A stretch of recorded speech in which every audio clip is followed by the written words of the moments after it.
Bokaro steel plant के हम main gate पर हैं। यहाँ से हज़ारों लोग इस रोड से जाते हैं ऑफिस, हज़ारों लोग जाते हैं और सामने में बाबा साहब का स्टैचू है। 14 अप्रैल है, इसलिए मैं यहाँ पर आपको रिपोर्टिंग दिखा रहा हूँ। इस स्टील प्लांट में 2000 का यह रिपोर्ट है कि 43,000 कर्मी यहाँ कार्य करते थे, लेकिन आज मात्र और मात्र 10,000 से भी कम लोग बचे हुए हैं। सरकारी जो सेल के एम्प्लॉय होते हैं वो, बाकी जो प्रोडक्शन है वो अपने स्तर से चल रहा है।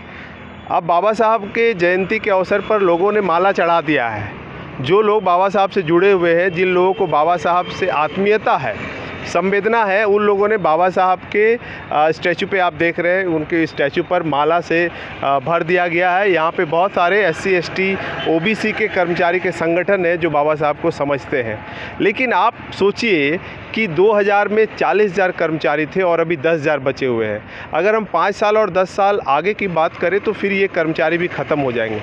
फिर बाबा साहब के स्टैचू पर इस तरह का सजावट और माल्यार्पण कैसे होगा, उन लोगों को सोचना चाहिए जो यहाँ माला चढ़ा कर गए हैं।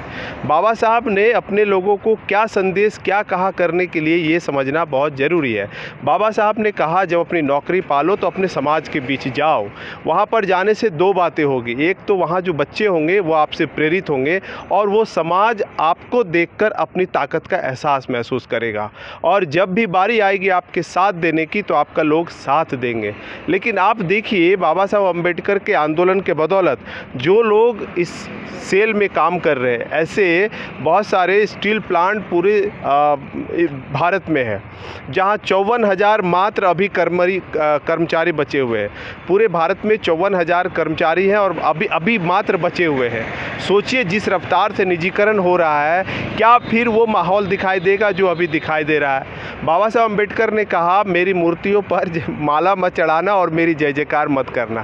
खैर, लोग करते हैं, उनकी संवेदना है, लेकिन साथ साथ जो बाबा साहब ने कहा है वो भी हमें करना चाहिए, ये बहुत ज़रूरी है। बाबा साहब ने बहुत सारा साहित्य लिखा है अपने लोगों के लिए, जो इनको मानते हैं, इनको जानने का भी प्रयास करना चाहिए। यही सबसे बड़ी समस्या है। दुश्मन वर्ग भी आज जय भीम बोल रहा है, हमारे लोग अजाने अनजाने उनको अपना समझ बैठे हैं। बहुत सारी पत्रकारिता भी आज बाबा साहब का नाम ले रहे हैं, संविधान की बात कर रहे हैं, लेकिन हालात बहुत तेज़ी से बदलते जा रहे हैं। अब वो सेल में जो रौनक आप देख रहे हैं इस वीडियो में, वो रौनक फिर आपको दिखाई नहीं देगा। दिखाई देगा निजीकरण के तहत दिखाई देगा लोगों को, और इसको दूसरे तरह से दिखाएंगे। लेकिन फर्श से अर्श पर जिस संविधान के बदौलत वो लोग पहुँचे हैं जो आज बाबा साहब के स्टैचू पर माल्यार्पण कर रहे हैं, उनको ये सोचने और समझने की ज़रूरत है, क्या ये निरंतर बने रहना है। लोग शादियों में, पार्टियों में हज़ारों लाखों खर्च कर रहे हैं, लेकिन इस जयंती के अवसर पर या फिर अपने जीवन काल में नौकरी के दौरान क्या वो समाज से जुड़ रहे हैं, ये इम्पॉर्टेंट बात है। बाबा साहब ने अपने संदेश में कहा है कि अगर मुझसे कुछ सीखना है तो ये सीखो कि मैंने अपने समाज का साथ कभी नहीं छोड़ा। ये बाबा साहब ने अपने स्टेटमेंट में कहा है। दूसरी बात, बाबा साहब ने 1924 में ही अपने लोगों को कहा है कि तुम आपका जो उद्देश्य है, बाबा साहब ने अपने लोगों को एड्रेस करते हुए कहा कि तुम्हारा जो ध्येय है वो इस वर्ग का शासक वर्ग बनना है। लेकिन हमारा राष्ट्रपति भी है, लेकिन किस हालात में है ये आप जानते हैं, बहुत अच्छी तरीके से जानते हैं। लेकिन इसलिए ऐसा है कि बाबा साहब अम्बेडकर के लोगों ने वो नहीं समझा जो अम्बेडकर ने चाहा अपने लोगों को। बाबा साहब की बहुत सारे साहित्य है लिखा हुआ, वो उनको अध्ययन करना चाहिए। सिर्फ जय भीम बोलने से इनका आंदोलन पूरा नहीं होगा। इतने कर्मचारी हैं, और ये कर्मचारी जो निजीकरण चल रहा है, इनको भी पता है निजीकरण चल रहा है, और ये सारा आरोप नेताओं पर जड़ते हैं।